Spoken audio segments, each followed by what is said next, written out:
Hello class, this is an explanation podcast for the homework answers for our inventory problems for this week. So you can see this is an Excel spreadsheet where I have set up the cost in retail to do problem number 1, retail LIFO. You'll remember that the question in the homework asked for the weighted average of retail method using lower of cost or market. So that tells us two things. That means that when we do this column of cost and compare it to retail, all these information given, notice that freight and freight is just in cost. The others are in both places. You have the markups in before you calculate the percentage. That's the lower of cost or market piece. You include the beginning through purchases and freight, all of these. So if you look at the formula for this, is a sum of E3 through E8. And this is the sum of everything, and this G3 through G9, or G8 would work as well. So you would not include the beginning if you were using a LIFO scenario, because it would be just the last in, first out. So you don't use the retail, the beginning line, when you add them up. You still have to put it into your calculation later, but for calculating the percentage. So then we take the cost divided by the retail. We get our percentage, which we'll use later. Markdowns, after we calculate the percentage, subtract that, subtract your net sales, and get your ending inventory at retail. Multiply that by your percentage you got earlier, and that's your ending inventory at cost. That's what will actually go on the balance sheet.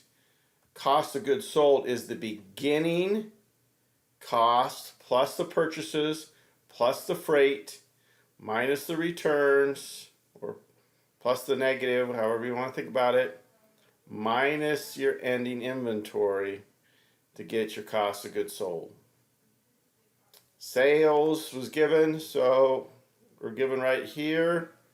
That sales minus your cost of goods sold is your gross profit.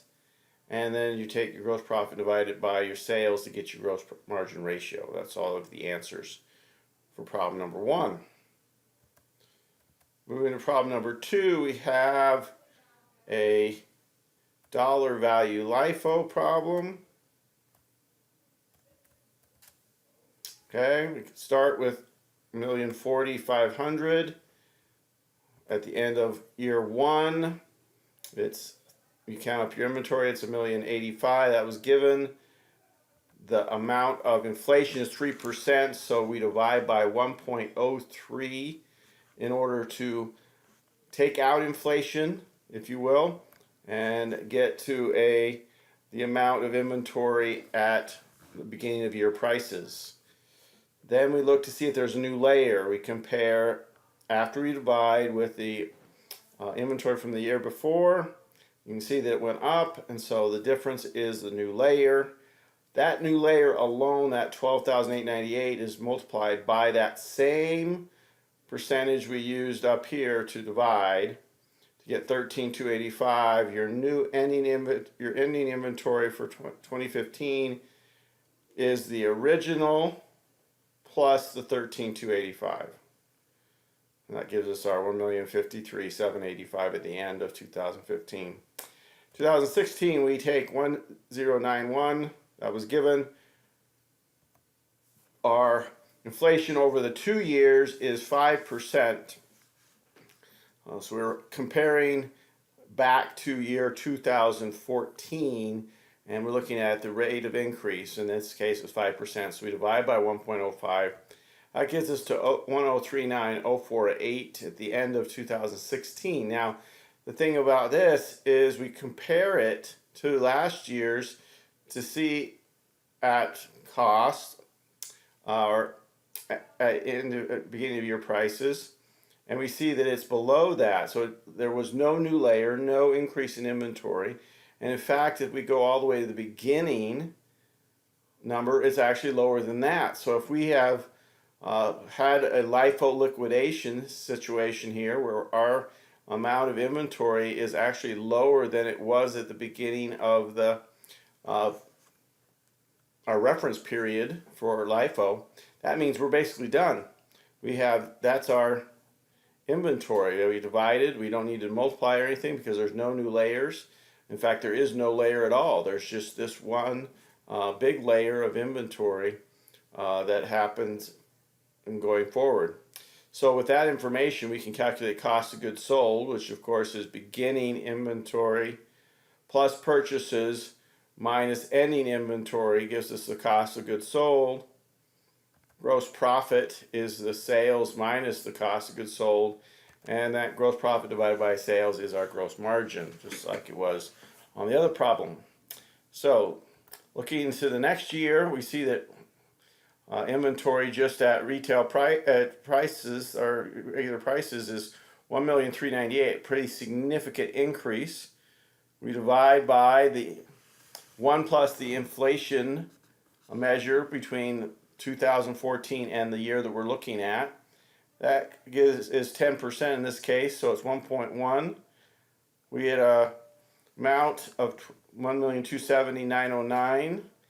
That's clearly higher than it was at the end of the year before. So the difference is our new layer. This new layer then is multiplied by the same rate to put the inflation back just for that layer to 255, 047, 60 or 48, and then you add that to the amount from the year before to get your inventory at the end of 2017, 1,294,095. Last problem, lower of cost or market. We're going to apply lower of cost market to each individual product. The original cost is given. Our newest market value, remember this is an estimate, but we seem to be able to sell it at half price, at 25% off. They weren't selling, so this gives us half off and it seems to be selling.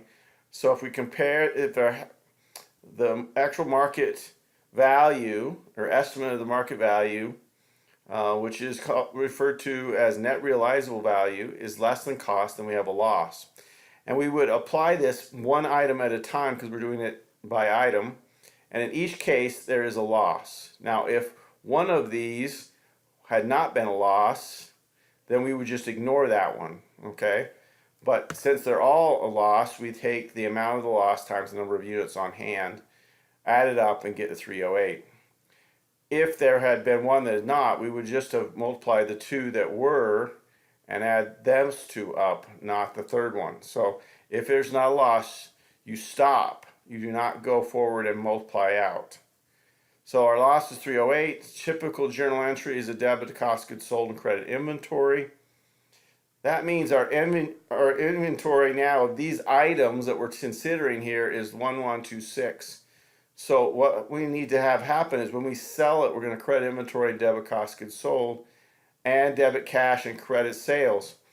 The goal of the rules under lower cost of market is that when you do sell it, you should sell it for exactly its cost of goods sold. So you should have no profit on these items when you sell them because you've already taken the loss earlier. You've already looked at that even before it was sold. So when it is sold, there's no profit or loss, just a straight sales and cost of goods sold for the same amount.